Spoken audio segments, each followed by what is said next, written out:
दोस्तों सीएसडीएस का सर्वे कहता है कि महंगाई और बेरोजगारी इस देश के दो बड़े मुद्दे हैं। इसी मुद्दे को लेकर के विपक्ष लगातार सत्ता पक्ष पे हमलावर है। प्रमुख विपक्षी दल कांग्रेस के बड़े नेता राहुल गांधी अपनी रैली में कह रहे हैं कि अगर केंद्र में उनकी सरकार बनती है तो वो केंद्र सरकार में खाली पड़े 30 लाख पदों को भरने का तुरंत कार्य करेंगे। इसके साथ ही वो अब दूसरा काम जो अपनी रैलियों में कर रहे हैं वो अडानी और अंबानी का नाम लेकर के, उद्योगपतियों का नाम लेकर के लगातार सरकार पे हमलावर है। दोस्तों जब तक मेरा पर्सनल व्यक्तिगत मानना है, और ये बात दुनिया के अर्थशास्त्री भी जानते हैं, सभी लोग जानते हैं जिनको इकोनॉमिक्स पता है, कि जब तक अडानी अंबानी या वामपंथी दल या वामपंथी मीडिया अडानी अंबानी उद्योग धंधों को निजीकरण का विरोध करेंगे तब तक देश में बेरोजगारी बनी रहेगी।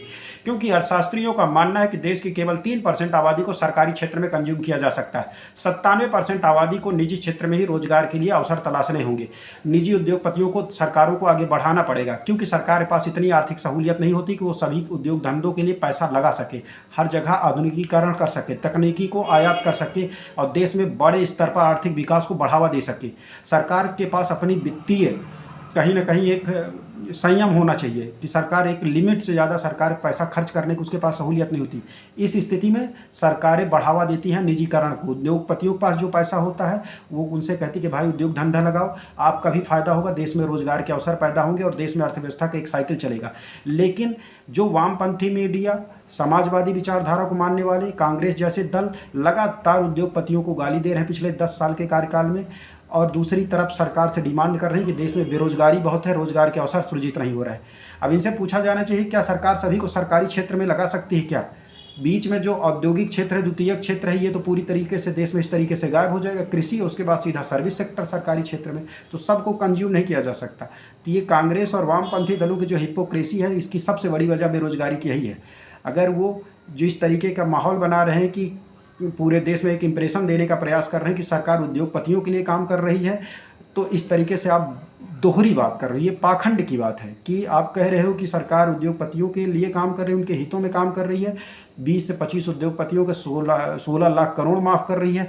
हम आएंगे तो उनको नहीं माफ़ करेंगे, उनकी सहूलियत नहीं देंगे, हम आम जनता को वो पैसा बांट देंगे। आप बांट कहाँ से दोगे? सरकार उनको माफ़ नहीं कर रही, सरकार उनको सहूलियत देती है, टैक्स में छूट देती है, ज़मीन में लीज में छूट देती है, बिजली के बिल में छूट देती है, उनको जो आयात करते हैं विदेशों से मशीन उस पर सब्सिडी देती है, अन्य तरीके की सुविधा देती है। भाई उद्योगपति को आप सुविधा नहीं दोगे, वो झारखंड में, बंगाल में, उड़ीसा में, यूपी में बैकवर्ड जगहों पे जाकर क्यों कंपनी लगाएंगे? क्यों अपना 500 करोड़, 1000 करोड़, 3000 करोड़ रुपए किसी फैक्ट्री कंपनी लगाने में खर्च करेंगे?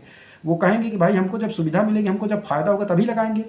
तो सरकारें इसके तहत उनको टैक्स में छूट दी। इस तरीके से छूटों को मिला करके वो 16 लाख करोड़ होता है।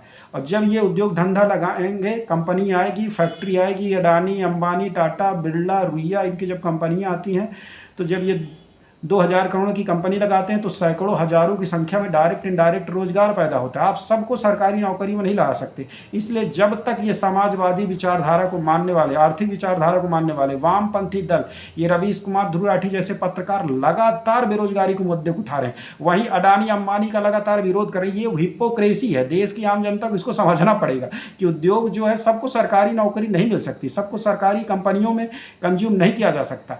और आप समझ ही रहे हो कि सरकारी कंपनियों का क्या हाल है, सरकारी संस्थाओं का क्या हाल है।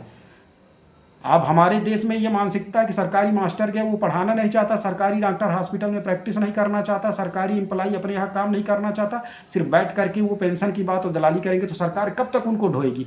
तो निजीकरण सरकार करेगी ही बड़े स्तर पर, और निजी उद्योगपतियों का पैसा जब लाया जाएगा तभी प्राइवेट, निजी निवेश, सरकारी निवेश दोनों मिल करके देश में पूंजी पर्याप्त लाएंगे, तकनीकी लाएंगे, R&D करेंगे, तभी देश में आर्थिक विकास बढ़ेगा और लोगों को बड़े स्तर पर रोजगार में कंज्यूम किया जाएगा, लगा जाएगा। तो ये वामपंथी हिपोक्रेसी है, ये मीडिया की हिपोक्रेसी कांग्रेस की। इनसे पूछा जाना चाहिए कि क्या सभी युवाओं को सरकारी नौकरी में लगाया जा सकता है? जिस देश में हर साल लाखों युवा स्नातक करके निकलते हों, पिछले पुराने युवाओं को, स्नातकों को लगा दिया जाए अगर बेरोजगारों को, तो ये संख्या करोड़ों में पहुँच जाती है। क्या करोड़ों लोगों को सरकारी नौकरी दिया जा सकता है क्या? तो अर्थव्यवस्था का जो विकास होता है वो प्राथमिक, द्वितीयक और तृतीयक क्षेत्र में चलता है। प्राथमिक में कृषि और सहायक गतिविधि होती है, इसके बाद आदमी की अगली ज़रूरत होती है कि उसके लिए सारी वस्तु हो, पहनने के लिए कपड़े हो, जूते हो, चप्पल हो, घर हो, मकान हो, इंफ्रास्ट्रक्चर हो, स्कूल हो, बिल्डिंग हो, इसमें किसी न किसी चीज़ का निर्माण होता है। ये द्वितीयक क्षेत्र होता है, सबसे ज़्यादा रोजगार यहाँ पैदा होता है।